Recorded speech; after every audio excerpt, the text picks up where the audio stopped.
99.3 Nigeria in for 5 minutes gone past the 5 o'clock hour, welcoming you to the Big Hard Facts. We are the nation's #1 talk news and sports radio station. We're broadcasting live from our audio-visual studios right here in Maryann Okon, Victoria Island, Lagos, the economic capital of Nigeria. I am Maryann Okon. Welcome to Hard Facts. Now, I did tell you from the 3 o'clock hour that we're going to be talking about successive leadership, especially for us here in the country. Why one leadership continues to be worse than the other. And it seems for the past few years under what we call a democratic dispensation, the last guy seems to be better than the one that just got in. Well, my guest is the best person to have this conversation with me. I'll be introducing him in a bit, but let me give you some background to this conversation. Because, you know, when I picked this topic, a lot of people were saying, well, I mean, it's obvious. Well, yeah. Why do our leaders make the same mistakes that their predecessors made? I mean, despite the outcries of Nigerians, there's been a huge public outcry. I mean, whatever it is that you want to touch on, Nigerians have spoken about it daily, on social media, in person, on the radio, on television. There is a huge outcry. But then it seems to be falling on deaf ears. And one would wonder, we sometimes see a cycle of, you know, poor governance continuing across administrations. And I heard somebody tell me today on the show that, do these guys really listen to us? Do they hear us? Do they, I mean, because it sounds like we're just talking, but nobody listens to us. Anyway, my guest is a public affairs analyst. He's also the chairman for the ADC in Lagos State, Mr. George Ashiru. So good to have you join us, Mr. Ashiru. Always a pleasure, because I know that we're going to have a great conversation. Good evening. My pleasure, Maryann, and my regards to the audience, the viewers and the listeners. Mm-hmm. So I'm just going to go straight to it because of time. I want us to be able to unpack as many things as we can. Why do leaders in this country keep repeating the same mistakes? That's the first thing. Secondly, is it a problem of mindset? Is it a political system that's skewed or wonky? Or is it that maybe we as a society, we expect too much from these people that we call our leaders, hence we find ourselves running around in the same circles year in, year out? Well, I think when it comes to something as subjective as the idea of leadership in the political ecosystem, culturally, Nigerians are used to rulership. We're used to people ruling us, telling us what to do. From time immemorial, both by our traditional instincts, our religious instincts, we're used to people who we believe are the foundations and the structures and the pillars and the roofing of our societies, to always know what is right, and therefore we follow them without question. And I think what has happened is that democracy has brought up an opportunity for us to actually check whether or not this rulership that we're experiencing fulfills the tenets of democracy, the expectations of a democratic Federal Republic of Nigeria or state, as the case may be. So we already have that as a foundational problem, in that we culturally give unnecessary regard and respect to those who have taken over positions of authority, and that they do not even report back to us, who are the key shareholders in Nigeria PLC. So when you set up an organization and you have shareholders, and you appoint someone to be the CEO, you expect the person to come to management meetings and to shareholder meetings and report back to them and be accountable to them for what they are doing. And if they are not performing well, then the people will simply cast their votes and say, no, let's change the CEO. That is how it's supposed to work. And if you notice in the corporate sector, there seems to be a lot of productivity.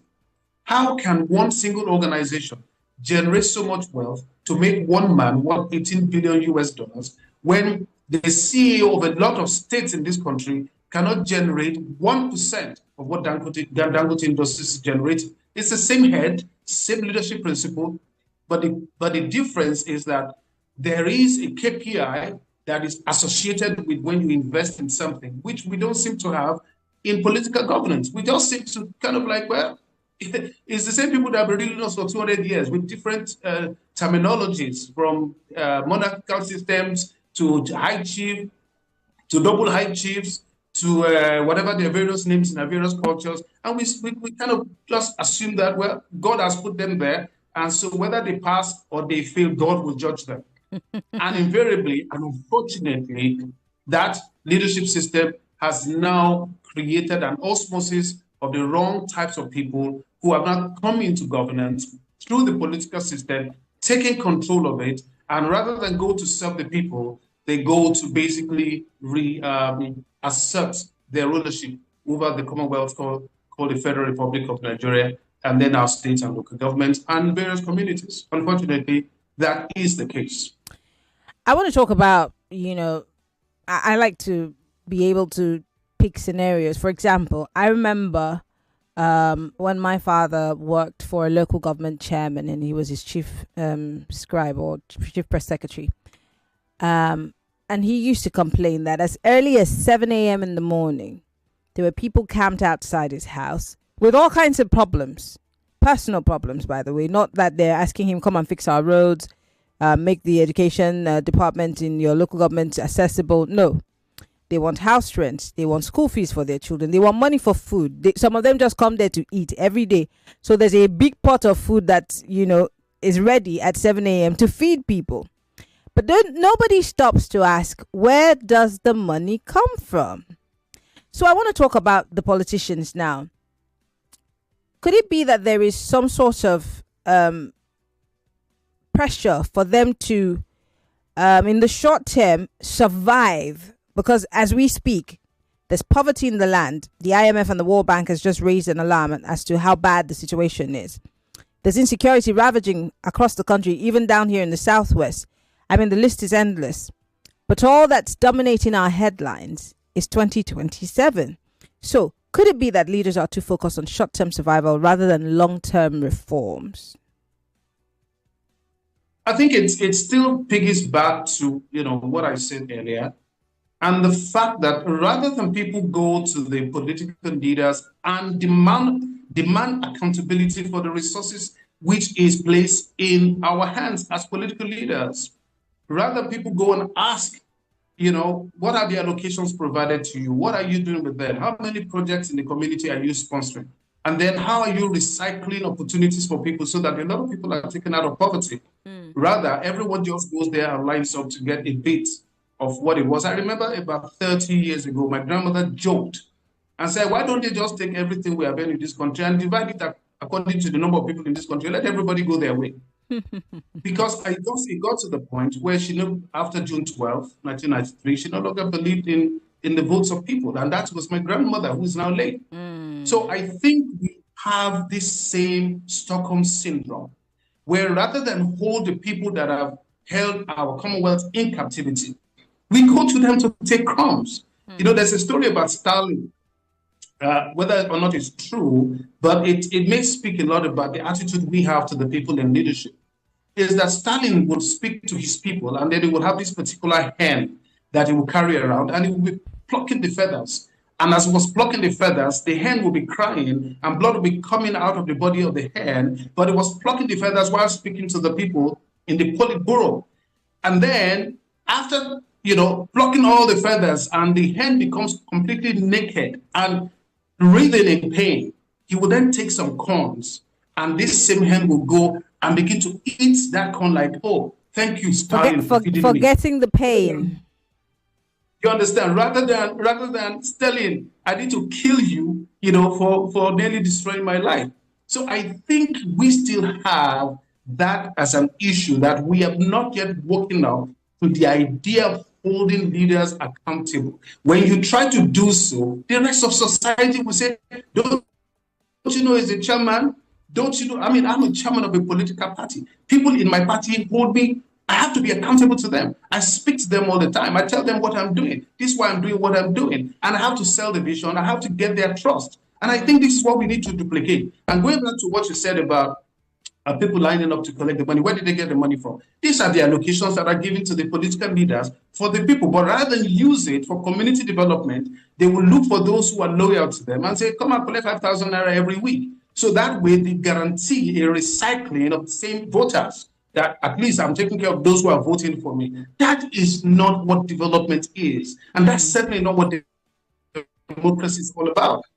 So if these indices that the World Bank and United Nations Development Programs are telling us, if it's anything to worry about, then those in governance in this country really need to sit back and ask themselves, I have the resources now, I have the opportunity. What exactly am I doing to lift people out of poverty? What is the HDR index in my community? And if it is very low, you are failing as a leader. And unfortunately, we are still not holding them to account. A lot of us will vote the same people, the same parties into power because we feel there's no other choice. Let's talk. Let's go deeper. Now, you obviously are a chairman of a political party, so you represent the ADC. What role does political parties and their systems, especially the issue of godfatherism and internal party politics, play in recycling these bad leaders?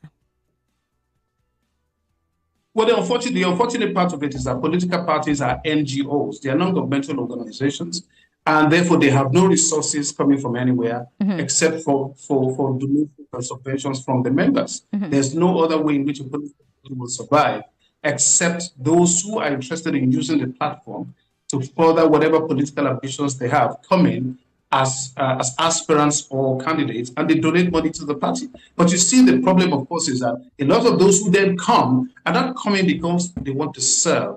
There are three categories of people who come into politics. Those who come in because they want position or power, those who come in because they want profit or connection for profit, and those who come in for service. So if you have a Pareto ratio where 80% or more are coming in for power, when they come in with their resources, they are only interested in power.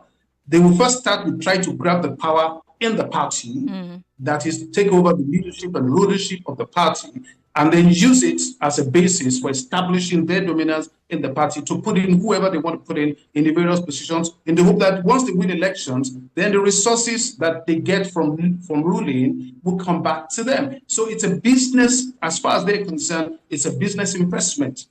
We rarely have people who would say, I have worked very hard in my life, I've raised a lot of money, I want to give back to the society out of what I have.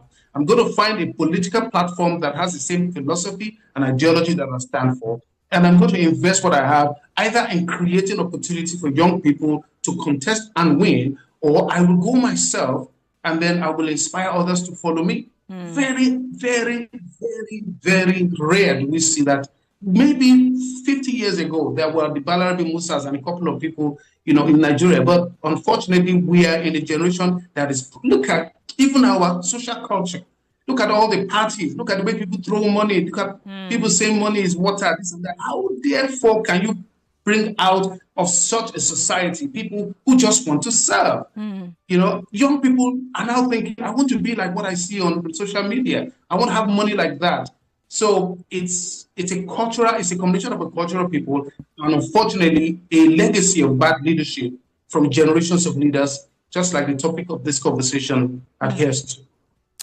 I was doing a deep dive and I was just looking at, the long list of leaders that we've had, and if there had been any administration that was better than the other, and I came up empty because. Let's start with, I'm looking at it now. These are a list of presidents who performed poorly after their predecessors. It goes back to the Shehu Shagari era, after the military era of 1979 to 1983. After 6 years of military rule, Shagari's civilian government struggled with massive corruption and economic mismanagement. Same thing for the Sani Abacha government after Ernest Shoneko and the Babangida chaos in 1993 to 1998. The transitional government ended badly with confusion, annulled elections. Then Abacha came and was even worse.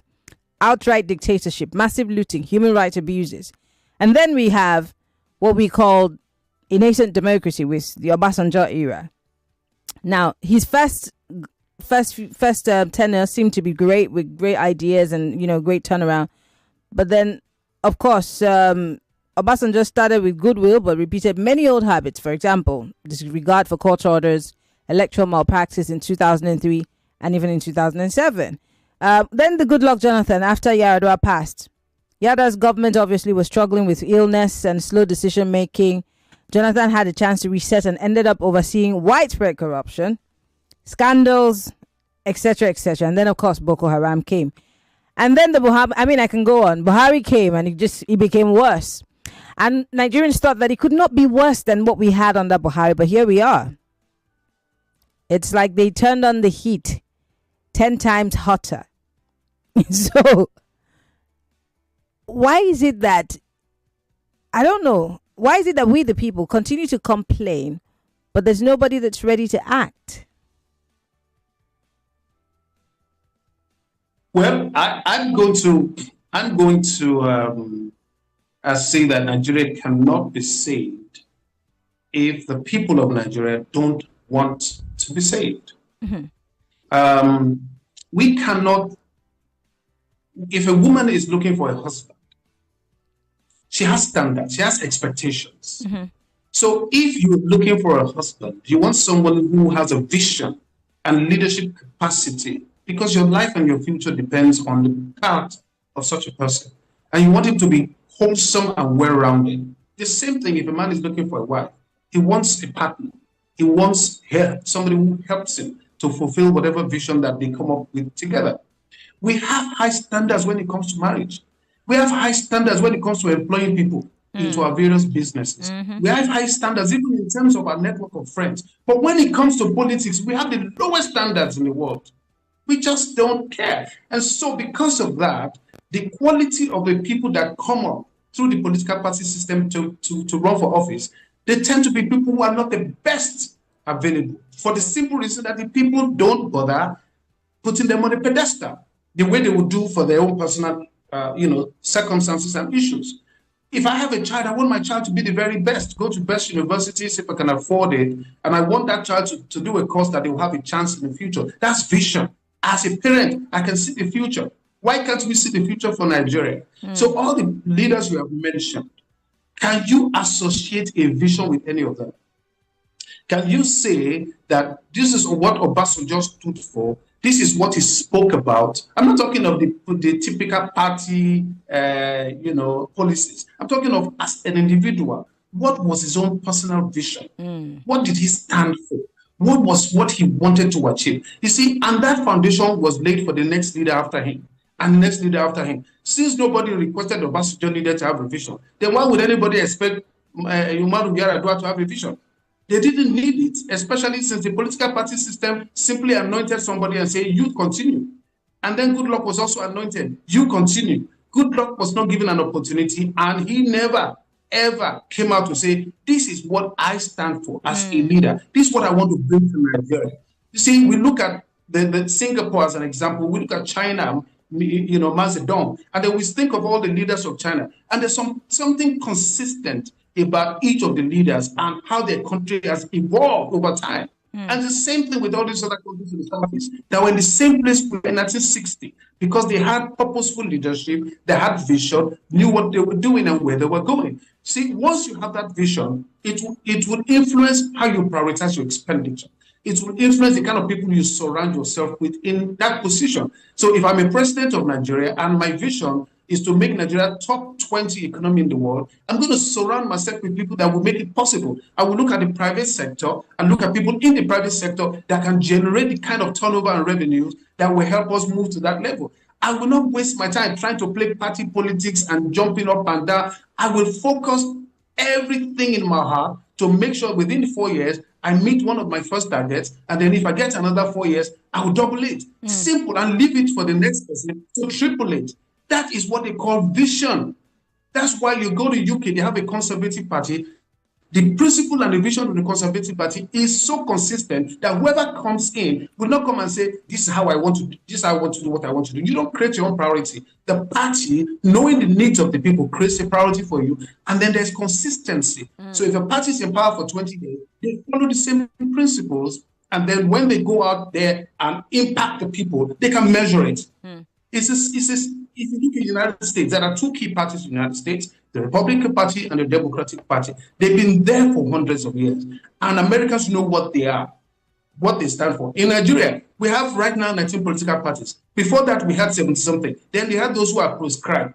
And all of this like are mirrors of each other. So the question is, why are we just having duplicates of the same thing? What is a critical vision? We have to go on a quick break. We have to go on a break. We'll be right back. More talk, news, and sports after this. Start your children's day with a great taste of Ovaltine, enriched with multi-nourishment, calcium, malt, and vitamin B12 to support learning and playtime. Ovaltine, smart choice for smart kids.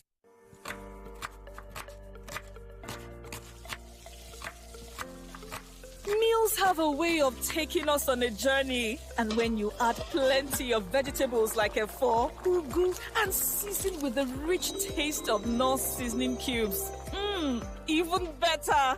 So, go ahead and elevate your meals with more vegetables and the rich taste of Knorr cubes. Today, eat for good. A love that shook a nation. A beauty that defied tradition. The Duke of Shomolu presents Bianca, starring the radiant Camila Jibril as Bianca. A play written and directed by Dr. Ikechukwu Erojikwe. Executive producer Mofoluake Edgar. Happening May 1st, 2025 at 6 p.m. sharp at the iconic Shell Hall, Musan Center, Lagos. Get your limited VIP tickets, 25,000 naira at ariatickets.com or call Joy on 0812-960-1500 for more inquiries. Special guest of honor, Her Excellency Chief Mrs. Bianca Odumegu Ojukwu, Honorable Minister of State for Foreign Affairs, featuring Timi Dakolo, Bianca, her beauty, her lord, and her nation. Inspired by a true story. Proudly sponsored by First Bank, Zenith Bank, Anchor Insurance, Abe Mortgage Bank, Unified Payments, and Orange Line. What can your bank do for you? Meet Jane, 25 years old. She's been having troubles acquiring a loan from her bank. This is not okay at all. I've been on this queue forever, and you're saying I should fill another form. What's going on? What can your bank do for you? Meet Frank, 27 years old, held up in traffic and making fruitless transactions. Mama, I am paying the airtime, even the electricity charges. I don't know why it's so difficult making this payment. Introducing Safri, a lifestyle digital bank that's designed just for you. With one click, you can make easy and fast payment transactions, pay bills, and even acquire easy loans. Hurry and download the Safri app on your Play Store. Visit safrisafri.com for more information. Safri, borderless banking. Life is always full of wahala, but there is music, passion, feelings, and good vibes. Take a ride with InDrive app to get there on your own terms. You decide what your life will be full of and choose a fair price for this ride. InDrive. The InDrive online passenger transportation aggregator is not a taxi service. Find more information at www.indrive.com. Janet, what be this way you buy? Now oil we are going to use cook now. Unbranded oil we dem put for bottle. Something when I shikini money and it do me well. Hey, Janetty, make you remember say I wolf the wrong belly. Which one make I come buy? Now Devon King's oil. Now correct oil, fortified with vitamin A. Now correct choice for me and my family. Yes, now you fit buy the one where your money reach and enjoy tasty meals. True talko, thank you, my friend. I appreciate you, Wella. Now so, my correct friend. Devon Kings, taste where they bring people together. You fit find them for any store around you. It's amazing how your child grows up before your eyes. Enable their thriving development and the care they need with the new NanKid 4 with HMOs to support your child's development, probiotics to help your child's digestion and development, and high-quality proteins to support age-appropriate growth. And all of these work together to support your child's development and growth today and tomorrow. NanKid 4. Nourish your child's potential. Attention, travelers. Pack your bags. ValueJet now flies from Lagos to Owerri and Owerri to Lagos twice a week. Enjoy a great mix of modern convenience, affordable fares, and hassle-free travel on every flight. Whatever your reason for travel, ValueJet gets you there in style and comfort. To book your flights, visit our website at www.flyvaluejet.com or download our mobile app on Google Play Store or App Store. ValueJet. Wings for everyone. When it comes to winning, I get power plenty. The power to win bigger day your hand with BetKing Bet Builder. Download BetKing app, register with promo code FreeBets. Make you enjoy 100 Naira instant bonus. Terms and conditions apply. Not for persons under 18 years. Play responsibly. 99.3 Nigeria Info, your number one station for talk. Let's talk.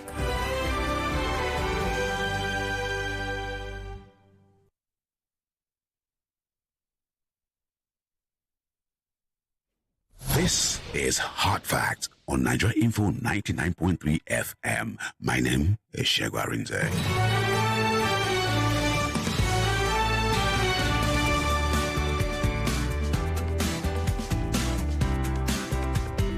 We're back. If you're just joining us, this is Hard Facts, 99.3 Nigeria Info. We're broadcasting live on Facebook.com/Nigeria Info FM and on YouTube, Nigeria Info FM. I'm Maryann Okon. My guest, George Ashiru, is the chairman of the ADC here in Lagos, and he's also a political analyst. And we've been talking about the mistakes that our leaders make right after their predecessors. One would think that for every leader that comes, he wants to clean up the mess and, set the record straight and, start on a clean slate. But no, in Nigeria, they start from where the others stopped, and then it gets worse, and it just continues to go downwards like a spiral.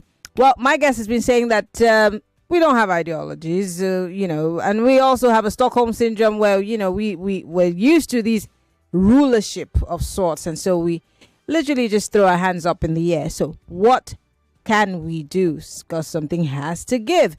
But we will allow you to be part of the conversation soon. Join us on Facebook and on YouTube. Post your comments. We'd like to hear from you. But Mr. Ashiru, before we went on that break, you were trying to just, finish your thoughts on the last question that I asked about, all of our leaders. Because, when I was doing that research, I thought to myself that, does it mean that in all the administrations that we've had in this country, they all have the same problem? The same problem. They might wear different colors, but the same problem. So it means that at no point have we had real good leadership in this country. What does that say about us as a people? And I know that I was just having a conversation, and it looks like we're always blaming the people for the actions of the politicians, but it's reflective on us, whatever these guys do. So what does that say about us, Nigerians, as a people? I think to be fair, us are a very good people. We're a great nation. We just have an unusual type of leadership situation which we need to address. And that is that we don't expect a lot from our leaders. We simply, you'll be surprised how many people you talk to, and they base their loyalty to a leader on the basis of the person coming from their region, from their tribe, from their culture, from their whatever, but not on their competence. I get so worked up when I have a town hall meeting, I'm having a meeting with my party people, and I believe ADC, we believe in global Lagos, which means everybody is a part of this thing. But when I talk to people, I'm shocked at how many people in the 21st century associate good leadership with tribe, good leadership with religion, good leadership with the culture they come from, and affinity.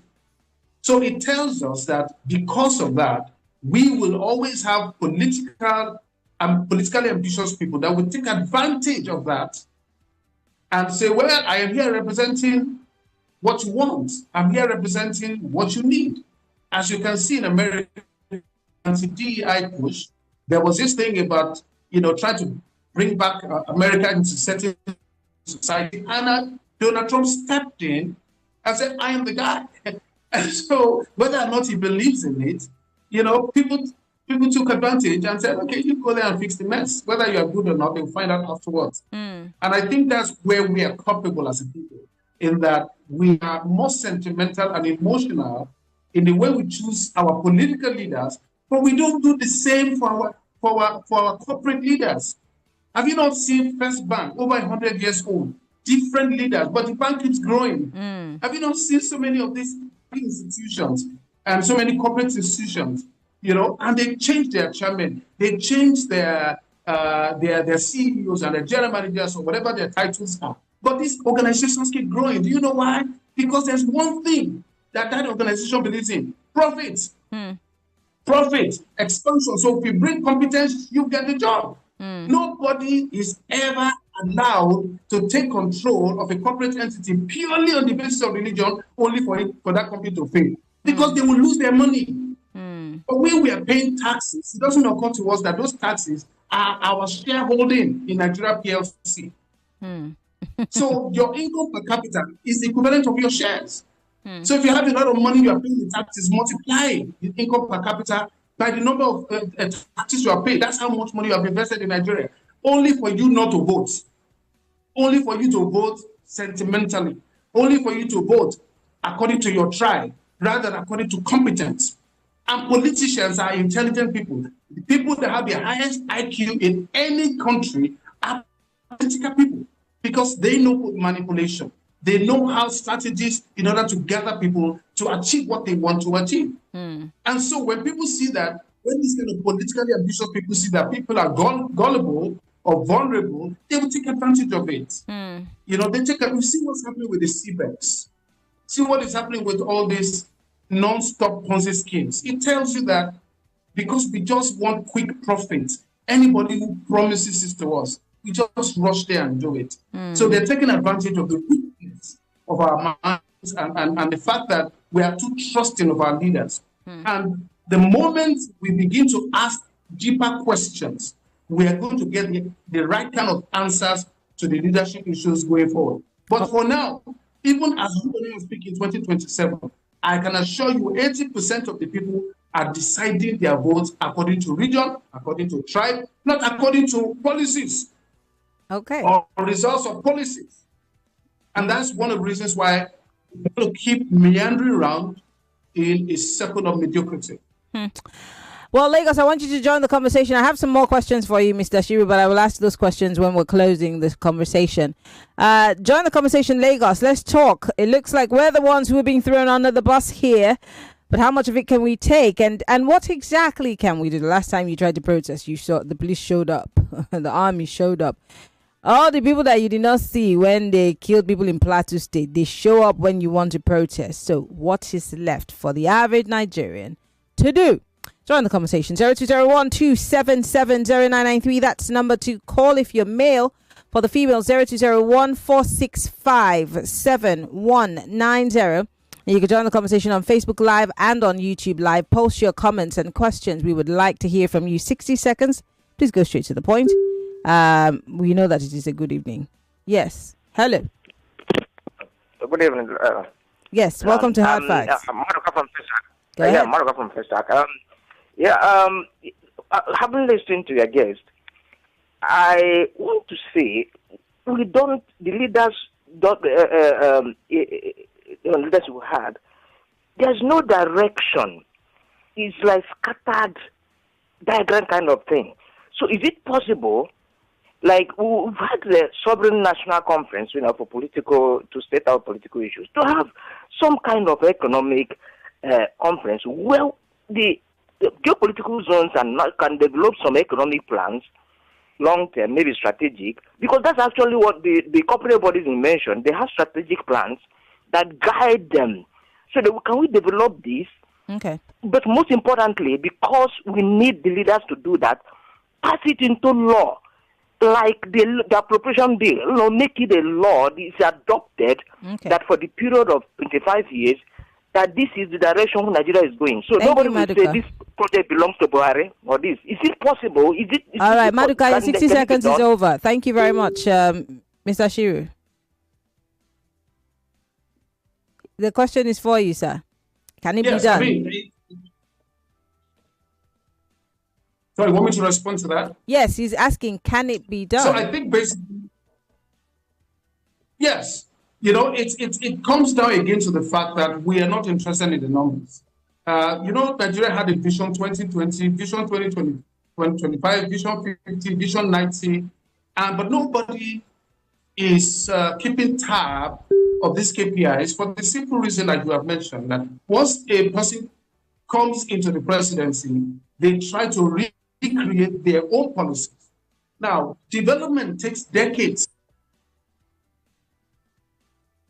Oh, Mr. Ashiru, are you still there? Campaigning. Okay. So when you set up a vision for Nigeria, it has to be a vision that the civil service has the capacity to carry out over a period of the funding to support it. But unfortunately, because of the cycle of politics that we have in this country and the different nomenclatures of the political parties that come into power, we have a stunted growth. If you do a strategic plan, that strategic plan will not be implemented. As a consultant myself, business management consultant, I have written strategic plans for organizations that the CEO refuse to follow it. They say, this thing, let's do it Nigerian way. We have to network. And I say, but you have to follow a principle so you can build your organization.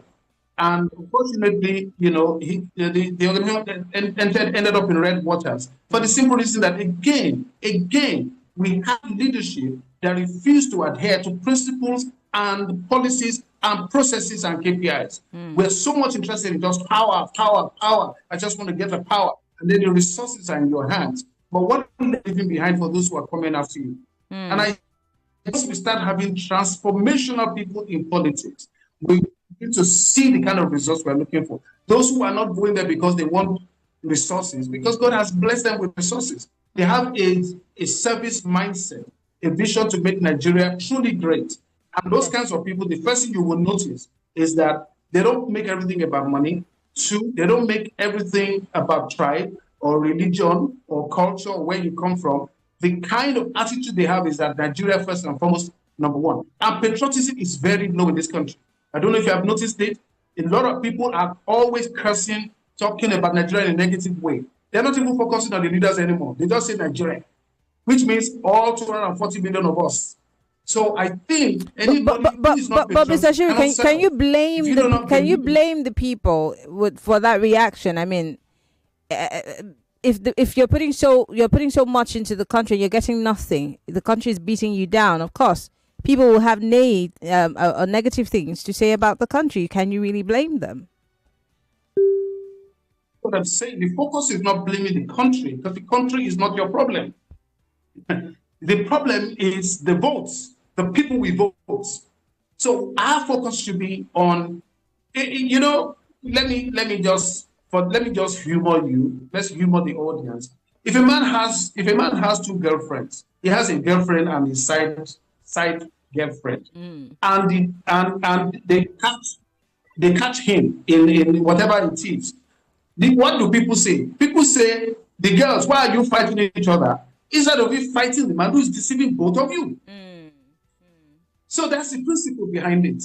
The principle is that we are busy fighting each other, hating the country, whereas there's 1 or 2 or 3 or 4 or 5 people up there who have billions, and they are sponsoring those who are going to tell the others, don't follow them, don't listen to that man, don't listen to that man. It doesn't, and that's one of the things that we have to have a change in the way we think about Nigeria. Because now you don't have anywhere to go. Almost every country now is a nationalist country. See, South Africa, they don't want to see us. America, they are turning the screws. Europe, they are changing their laws to make sure immigrants can come. At the end of the day, you are going to have to fight for what is yours. And I think once we do that, the right kind of leaders will now bubble to the surface, and these toxic leaders that we have will begin to fade into insignificance. But we have to start doing it. And we shouldn't do it in time. It's a process, but it's a mindset that we have to have as Nigerians. Okay, let's take a few more calls. Hello, welcome to Hard Fact. Good evening, Maryann. Yes. Pastor Ladipo. Go ahead. Maryann, I want to ask your guest. Now, we are talking about getting the right people into political offices.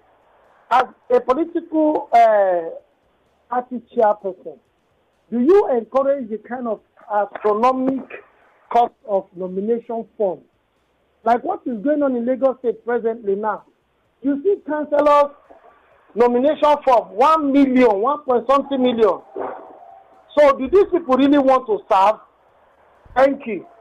Thank you very much, Pastor Ladipo. Let me take another call, Mr. Ashiru, and then you respond to both of them. Hello, welcome to Hard Facts.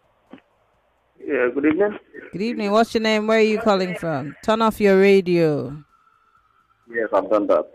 I'm Stephen Sule from Badagry, sorry. Can you hear me? Yeah. Go ahead. Yeah, please. You see, Nigerian issue is like fighting against 1914 and 1999. The issue British created for Nigeria in 1914 is one of the things that need to be addressed. How can there be oneness in speaking for the freedom of Nigeria when Nigeria is not homogeneous? The idea of coming there, bringing it together is just like a company for their own selfish interest. The 1999 Constitution does not do well for us. The whole 1999 Sir, Constitution... your 1 minute is over. You haven't asked the question. Quickly, what is the question here? What question? In fact, you just reminded me. There's a comment you made. They are trying to put everybody on an umbrella, all the whole. Do you have a question? We're working with time, sir. Okay, please let me just for what you have reminded. Let me just go through it now. Please don't generalize all the leaders in Nigeria to be acting one. Most of them are better at it. Okay, thank you very much for calling. Because we have 60 seconds each, we have to go straight to the point. Hello. Hello, good evening, Maryann. Good evening. What's your name? Where are you calling from? Mrs. Olawale from Aja. Go ahead. Yeah, my question for your guest. I've listened, and my concern, doesn't he feel that we have this reoccurring bad behavior from our leaders, from one bad leader to the next bad one to the worst one? Because there are no measures, no punitive measures, no measure to punish bad behavior. So, and you even see somebody who is not doing well, they will have the audacity, the effrontery to say you need another term. So maybe because there are no measures. We've not seen any president go to jail, punished for bad behavior. And then it's like, just go there, do the way you like, and you will get away with it. So I think that's what is encouraging the bad leadership style they are exhibiting. All right. Thank you very much for calling. I would like for you to respond to the questions that the first two callers asked. Yes. Thank you very much. Yes, the first gentleman mentioned something about political parties allowing the right kind of people to come in, but not making the nomination forms expensive. In my party in Lagos, we had 60 candidates and only 3 people paid. The rest we gave for free. Every candidate, Senate, House of Reps, House of Assembly, only 3 people paid the appropriate fees. The rest we gave for free. Okay. When we saw people know that we are practicing this, what we're preaching. Then the second one is impunity. Yes. The criminal justice system also is part of the issue we are raising. Because I think when we talk about political leadership, we focus on the elected positions, but the heads of the civil service, the criminal justice system, the police and the courts, they also have human beings who think the same way we're talking about. Now, having said that, I'm not casting aspersion at the entire system. I'm saying all it takes is 3, 4, 5 leaders in any of these institutions to practice impunity. It becomes a culture. So, like the madam said, if nobody is held, we have a lot of EFCC cases with ex-governors that, as we are speaking, 10, 15 years, has not come out to anything. They just keep going round and round and round because they know what they're doing. Next thing you know, you hear that they've defected from one party to the ruling party in the hope that they can be pardoned.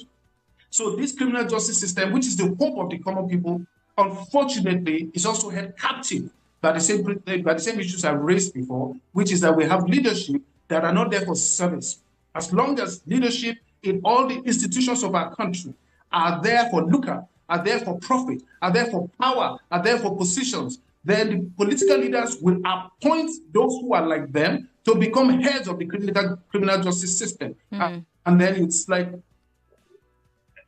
North Pole and South Pole working together. So I think that it is part of what I mean by if you can change the political leadership into those who really truly want to serve, what you are going to find is that the culture of service will not be pervasive in the civil service. It will not go to the criminal justice system because people follow their leader. One of the things we have to remember that there was such an organization as FRS in the days of Soyinka. When Soyinka started it became the only federal institution that people trusted because the culture that he brought to it was transparency, honesty, and and nobody was collecting bribes during that war. And over the past 30 or 30 years plus that organization has existed, it's one of the few that Nigerians point to.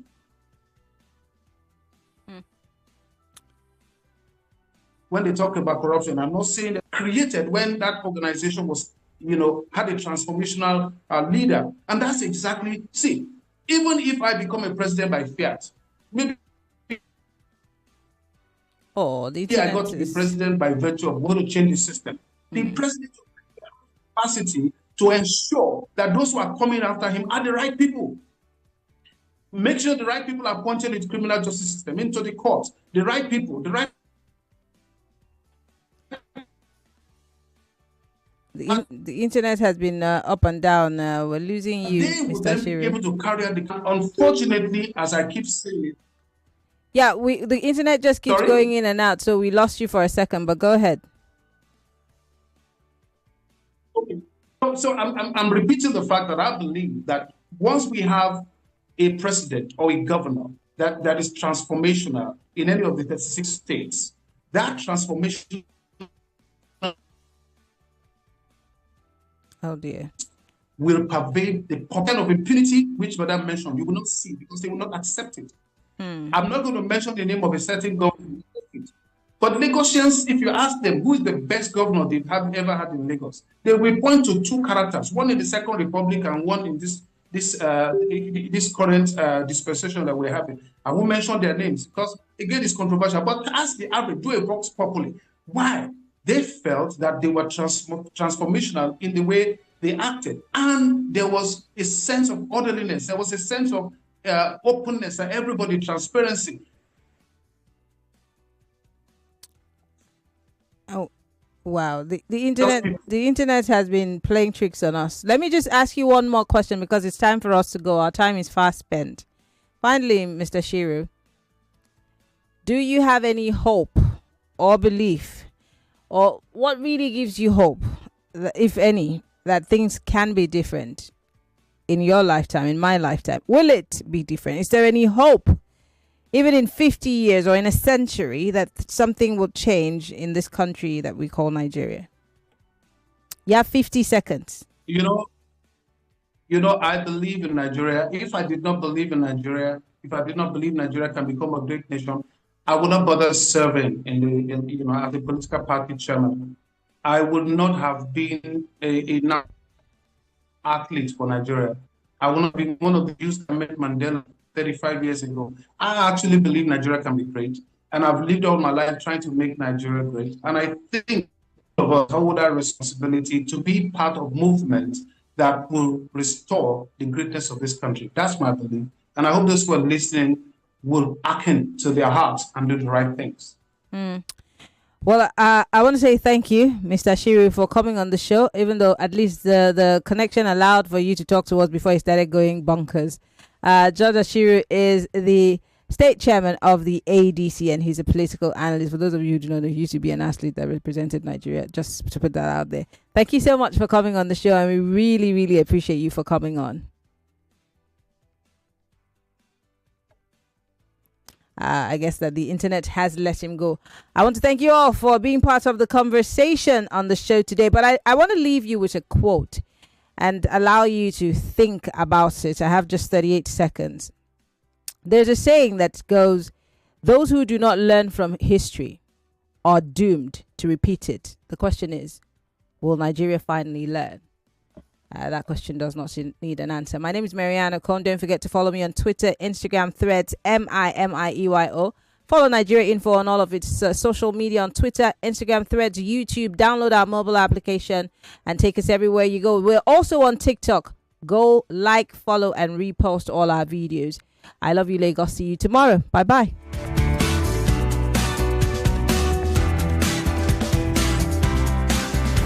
Millions of listeners. Nigeria Info will be right back. Help. 99.3 Nigeria Info. We are more than just radio. Subscribe to our YouTube channel at Nigeria Info FM. Check us out on Facebook at Nigeria Info 99.3. Follow us on Twitter at Nigeria Info FM and on Instagram at Nigeria Info FM Lagos for live updates as it happens. 99.3 Nigeria Info. Let's talk.